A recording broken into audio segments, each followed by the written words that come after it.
सभी को जय मसीह। आप लोगों के बीच यीशु मसीह पिता परमेश्वर का बहुत ही सुंदर वचन सुनने के लिए मिलता है इस चैनल पे। तो नए भाई बहन हैं जो इस चैनल को सब्सक्राइब करें और प्रभु का वचन ध्यानपूर्वक सुने। प्रभु आपको आशीष देंगे। जय मसीह।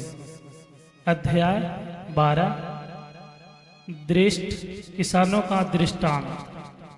मत्ती अध्याय 21 33 से 46, लुक्का अध्याय 20 9 से 19।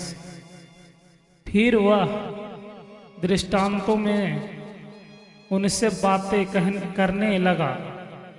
किसी मनुष्य ने दाख की बारी लगाई और उसके चारों ओर बड़ा बांधा और रस का कुंड खोदा और गुम्मट बनाया और किसानों को उसका ठेका देकर परदेश चला गया। फिर फल के मौसम में उसने किसानों के पास एक दास को भेजा कि किसानों से दास की बारी के फलों का भाग ले। पर उन्होंने उसे पकड़कर पीटा और छूछे हाथ लौटा दिया। फिर उसने एक और दास को उसके पास भेजा। उन्होंने उसका सिर फोड़ डाला और उसका अपमान किया। फिर उसने एक और को भेजा। उन्होंने उसे मार डाला। तब उसने और बहुतों को भेजा। उनमें से उन्हें कुछ को पीटा और कुछ को मार डाला। अब एक ही रह गया था जो उसका प्रिय पुत्र था। अंत में उसने उसे भी उनके पास यह सोचकर भेजा कि वे मेरे पुत्र का आदर करेंगे। पर उन किसानों ने आपस में कहा, यही तो बारिश है, आओ हम इसे मार डालें, तब मिरास हमारी हो जाएगी। और उन्होंने उसे पकड़कर मार डाला और दाख की बारी के बाहर फेंक दिया। इसीलिए दाख की बारी का स्वामी क्या करेगा? वह आकर उन किसानों का नाश करेगा और दाख की बारी दूसरों को दे देगा। क्या तुम्हें पवित्र शास्त्र में यह वचन नहीं पढ़ा? जिस पत्थर को राजमंत्रियों ने निकम्मा ठहराया था, वही कोने का सिरा हो गया। यह प्रभु की ओर से हुआ और हमारी दृष्टि में अद्भुत है। तब उन्होंने उसे पकड़ना चाहा, क्योंकि समझ गए थे कि उसे हमारे विरोध में यह दृष्टांत कहाँ है। पर लोगों से डरे और उसे छोड़ चले गए। कैंसर को कर देना। मत्ती अध्याय 22 15 से 22, लुक्का अध्याय 20 से 26। तब उन्होंने उसे बातों में फंसाने के लिए कुछ फरीसियों और हेरोदेसियों को उनके पास भेजा। उन्होंने आकर उससे कहा, हे गुरु, हम जानते हैं कि तू सच्चा है और किसी की परवाह नहीं करता, क्योंकि तू मनुष्य का मुंह देखकर बातें नहीं करता, परंतु परमेश्वर का मार्ग सच्चाई से बताता है। तो क्या कैंसर को कर देना उचित है या नहीं? हमें दे या ना दें? उसने उनका कपट जानकर उनसे कहा, मुझे क्यों परखते हो? 1 दिनार मेरे पास लाओ कि मैं उसे देखूं। वे ले आए और उसने उनसे कहा, यह छाप और नाम किसका है? उन्होंने कहा, कैंसर का है। यीशु ने उनसे कहा, जो कैंसर का है वह कैंसर को, और जो परमेश्वर का है परमेश्वर को दो। तब वे उस पर बहुत अचंभव करने लगे।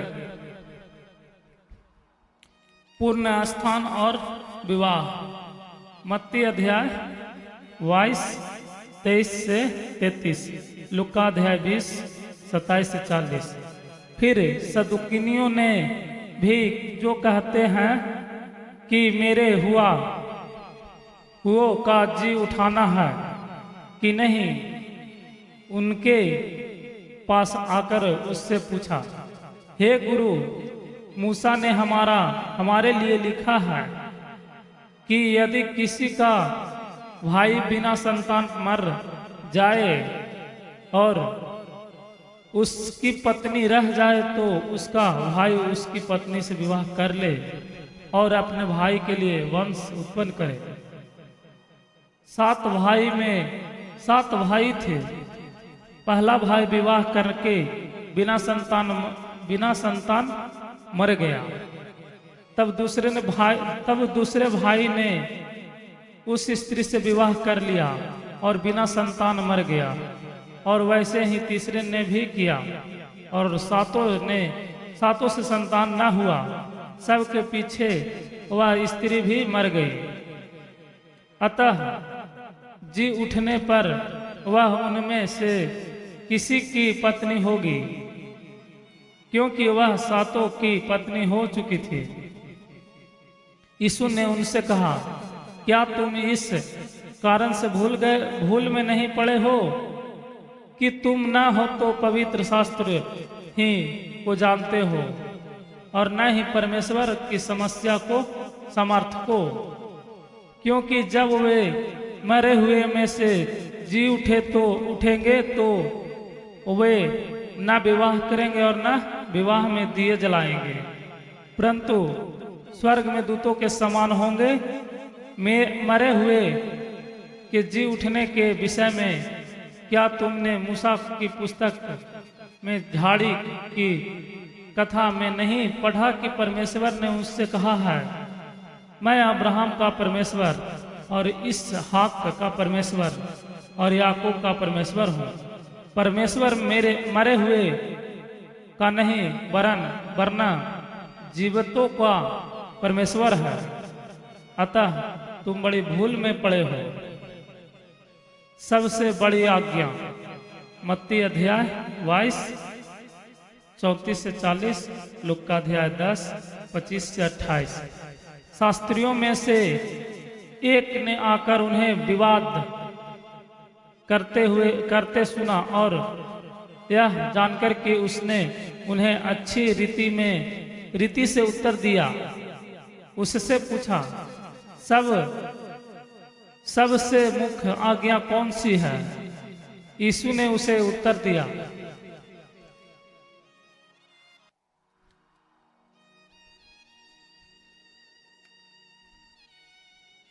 सब आज्ञाओं में से यह मुख्य है। हे इज़राइल, सुन, प्रभु हमारा परमेश्वर एक ही प्रभु है, और तू प्रभु अपने परमेश्वर से अपने सारे मन से और अपने सारे प्राण से और अपनी सारी बुद्धि से और अपनी सारी शक्ति से प्रेम रखना। और दूसरी यही है, तू अपने पड़ोसी से अपने समान प्रेम रखना। इससे बड़ी और कोई आज्ञा नहीं। शास्त्री ने उससे कहा, हे गुरु, बहुत ठीक, तूने सच कहा कि वह एक ही है और उसे छोड़ और कोई नहीं, और उससे सारे मन और सारी बुद्धि और सारे प्राण और सारी शक्तियां के साथ प्रेम रखना, और पड़ोसी से अपने सम्मान प्रेम रखना सारे होम बलियों और बलिदानों से बढ़कर है। जब यीशु ने देखा कि उसने समझ से उत्तर दिया तो उससे कहा, तू परमेश्वर के राज्य से दूर नहीं और किसी को भी उससे कुछ पूछने का साहस न हुआ। मसीह किसका पुत्र है? मत्ती अध्याय 22 41 से 46, लूका अध्याय 20 41 से 44। फिर यीशु ने मंदिर में उपदेश करते हुए यह कहा, शास्त्री कहते हैं कि मसीह दाऊद का पुत्र है। दाऊद ने अपने ही पवित्र आत्मा में होकर कहा है, प्रभु ने मेरे प्रभु से कहा, मेरे दाहिने बैठ, जब तक कि मैं तेरे बैरियों को तेरे पांवों की पीढ़ी न कर दूं। दाऊद तो आप ही हैं, आप ही उसे प्रभु कहता है। फिर वह उसका पुत्र कहां से ठहरा? और भीड़ के लोग उसके आनंद से सुनते थे। शास्त्रियों से सावधान। मत्ती अध्याय 23 1 से 36, लूका अध्याय 20 45 से 47। उसने अपने उपदेश में उनसे कहा, शास्त्रियों से चौकस रहो, जो लंबे लंबे चोंगे पहने हुए फिरना और बाजारों में नमस्कार और आराधनालयों में मुख आसान और भोज में मुख भी चाहते हैं, वे विधवाओं के घरों को खा जाते हैं और दिखाने के लिए बड़ी देर तक प्रार्थना करते रहते हैं। ये अधिक दंड पाएंगे। कंगाल विधवा का दान। वह मंदिर के भंडार के सामने बैठकर देख रहा था कि वो लोग मंदिर के भंडारे में किस प्रकार पैसे डालते हैं, और बहुत से धनवानों ने बहुत कुछ डाला। इतने में एक कंगाल विधवा ने आकर 2 दमड़ियां जो एक अधेले के बराबर होती है डाली। तब उसने अपने चेलों को पास बुलाकर उनसे कहा, मैं तुमसे सच कहता हूं कि मंदिर के भंडार में डालने वालों में से इस कंगाल विधवा ने सबसे बढ़कर डाला है, क्योंकि सब ने अपने धन की बढ़ती में से डाला है, परंतु इसने अपनी घटी में से जो कुछ था उसका था, अर्थात अपनी सारी जीविका डाल दी है। जय मसीह, हालेलुया। प्रभु आपको आशीष दे। अध्याय 12 दृष्ट किसानों का दृष्टांत। मत्ती अध्याय 21 33 से 46, लूका अध्याय 20 9 से 19। फिर वह दृष्टांतों में उनसे बातें करने लगा। किसी मनुष्य ने दाख की बारी लगाई और उसके चारों ओर बड़ा बांधा और रस का कुंड खोदा और गुम्मट बनाया और किसानों को उसका ठेका देकर परदेश चला गया। फिर फल के मौसम में उसने किसानों के पास एक दास को भेजा कि किसानों से दास की बारी के फलों का भाग ले, पर उन्होंने उसे पकड़कर पीटा और पूछे छूछे हाथ लौटा दिया। फिर उसने एक और दास को उसके पास भेजा। उन्होंने उसका सिर फोड़ डाला और उसका अपमान किया। फिर उसने एक और को भेजा। उन्होंने उसे मार डाला। तब उसने और बहुतों को भेजा। उनमें से उन्हें कुछ को पीटा और कुछ को मार डाला। अब एक ही रह गया था जो उसका प्रिय पुत्र था। अंत में उसने उसे भी उनके पास यह सोचकर भेजा कि वे मेरे पुत्र का आदर करेंगे। पर उन किसानों ने आपस में कहा, यही तो बारिश है, आओ हम इसे मार डालें, तब मिरास हमारी हो जाएगी।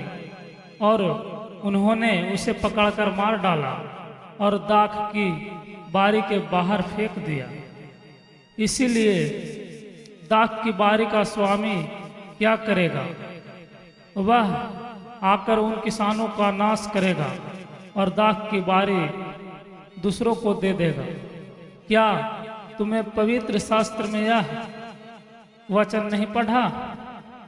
जिस पत्थर को राजमंत्रियों ने निकम्मा ठहराया था, वही कोने का सिरा हो गया। यह प्रभु की ओर से हुआ और हमारी दृष्टि में अद्भुत है। तब उन्होंने उसे पकड़ना चाहा, क्योंकि समझ गए थे कि उसे हमारे विरोध में यह दृष्टांत कहाँ है। पर लोगों से डरे और उसे छोड़ चले गए। कैंसर को कर देना। मत्ती अध्याय 22 15 से 22, लुक्का अध्याय 20 20 से 26। तब उन्होंने उसे बातों में फंसाने के लिए कुछ फरीसियों और हेरोदेसियों को उनके पास भेजा। उन्होंने आकर उससे कहा, हे गुरु, हम जानते हैं कि तू सच्चा है और किसी की परवाह नहीं करता, क्योंकि तू मनुष्य का मुंह देखकर बातें नहीं करता, परंतु परमेश्वर का मार्ग सच्चाई से बताता है। तो क्या कैंसर को कर देना उचित है या नहीं? हमें दें या ना दें? उसने उनका कपट जानकर उनसे कहा, मुझे क्यों परखते हो? 1 दिनार मेरे पास लाओ कि मैं उसे देखूं। वे ले आए और उसने उनसे कहा, यह छाप और नाम किसका है? उन्होंने कहा, कैंसर का है। यीशु ने उनसे कहा, जो कैंसर का है वह कैंसर को, और जो परमेश्वर का है परमेश्वर को दो। तब वे उस पर बहुत अचंभव करने लगे। पूर्ण स्थान और विवाह। मत्ती अध्याय 22 23 से 33, लुक्का अध्याय 20 27 से 40। फिर सदुकिनियों ने भी जो कहते हैं कि मेरे हुआ का जी उठाना है कि नहीं, उनके पास आकर उससे पूछा, हे गुरु, मूसा ने हमारे लिए लिखा है कि यदि किसी का भाई बिना संतान मर जाए और उसकी पत्नी रह जाए, तो उसका भाई उसकी पत्नी से विवाह कर ले और अपने भाई के लिए वंश उत्पन्न करे। 7 भाई थे। पहला भाई विवाह करके बिना संतान मर गया। तब दूसरे भाई ने उस स्त्री से विवाह कर लिया और बिना संतान मर गया। और वैसे ही तीसरे ने भी किया और सातों से संतान न हुआ। सबके पीछे वह स्त्री भी मर गई। अतः जी उठने पर वह उनमें से किसी की पत्नी होगी, क्योंकि वह सातों की पत्नी हो चुकी थी। यीशु ने उनसे कहा, क्या तुम इस कारण से भूल में नहीं पड़े हो कि तुम ना हो तो पवित्र शास्त्र ही को जानते हो और न ही परमेश्वर की समस्या को समर्थ को। क्योंकि जब वे मरे हुए में से जी उठेंगे तो वे न विवाह करेंगे और न विवाह में दिए जलाएंगे, परंतु स्वर्ग में दूतों के समान होंगे। मरे हुए के जी उठने के विषय में क्या तुमने मूसा की पुस्तक में झाड़ी की कथा में नहीं पढ़ा कि परमेश्वर ने उससे कहा है, मैं अब्राहम का परमेश्वर और इसहाक का परमेश्वर और याकूब का परमेश्वर हूँ। परमेश्वर मेरे मरे हुए का नहीं वरना जीवितों का परमेश्वर है। अतः तुम बड़ी भूल में पड़े हो। सबसे बड़ी आज्ञा मत्ती अध्याय 22 34 से 40, लूका अध्याय 10 25 से 28। शास्त्रियों में से एक ने आकर उन्हें विवाद करते सुना और यह जानकर कि उसने उन्हें अच्छी रीति से उत्तर दिया, उससे पूछा, सबसे मुख्य आज्ञा कौन सी है? यीशु ने उसे उत्तर दिया,